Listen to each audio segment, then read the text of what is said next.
And did he then immediately promise, okay, this is great, we're going to mandate that everybody takes it, we're going to automatically approve it, I stamp it, it's approved, done? Or did he say something different? Absolutely not. That would be ridiculous. He actually said to me, well, what do you expect me to do about it? And I said, well, sir, essentially, we just want the opportunity to test it. That is all. Yep. That is all we ask. And the way things are stacked up in the United States, in case you don't know, Kevin, or any of your views, is you can't do a hospital test without something called an IND number, which is the right to test under supervised circumstances in a hospital, simplifying the matter. So we need that.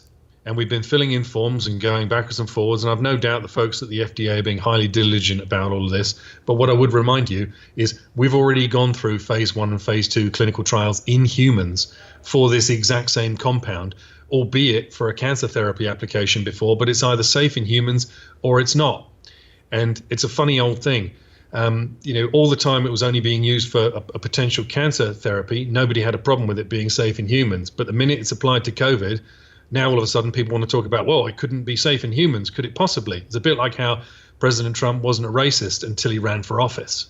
As you make that point, it dawns on me, and it's absolutely the truth, that other than these big expensive vaccines, and when we talk vaccines, everybody says vaccine, and they're rushing billions and billions of dollars to buy doses for a vaccine that's not even proven, and they're telling people it's going to be mandated, and there are schools saying you'll have to take the vaccine, whether it's tested or not. There's this rush because the problem is so great with vaccines, but you take something that's all natural and that has already gone through at least part of the process, and you're working with the FDA, and all of a sudden it is dangerous, it's poison, it's made from oleander, and that's poisonous.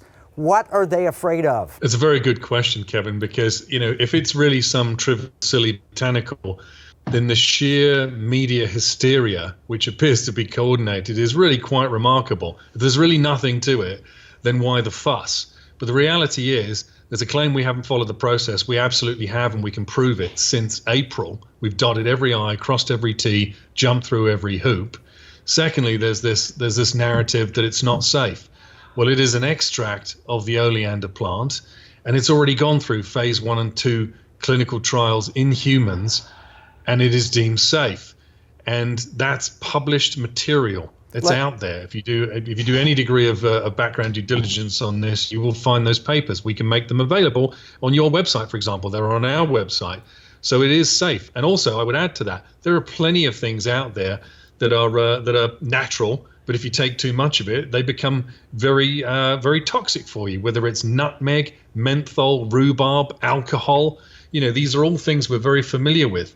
You take 15 servings of nutmeg, you're not going to be in a happy place. Wow. I mean, that's a serving is a quarter of a teaspoon. And we have lots of medicines made out of, I think of Botox. That's made from botulinum toxin, which is literally gives you botulism, right?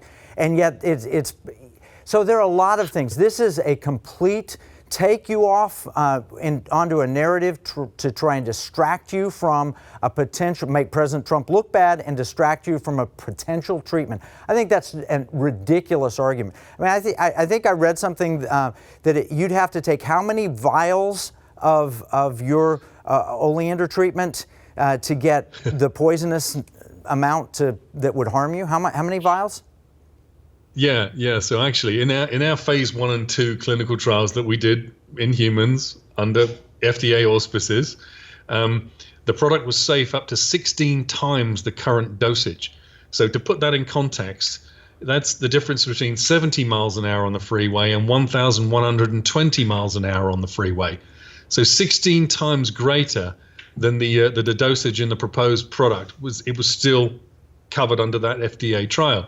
So another way to think about it is the difference between taking one ibuprofen tablet and 16 of them at the same time. You wouldn't do that. Of course not. And the point is, with our given dosage, you'd have to take 600 doses of it at the same time to have a toxic effect.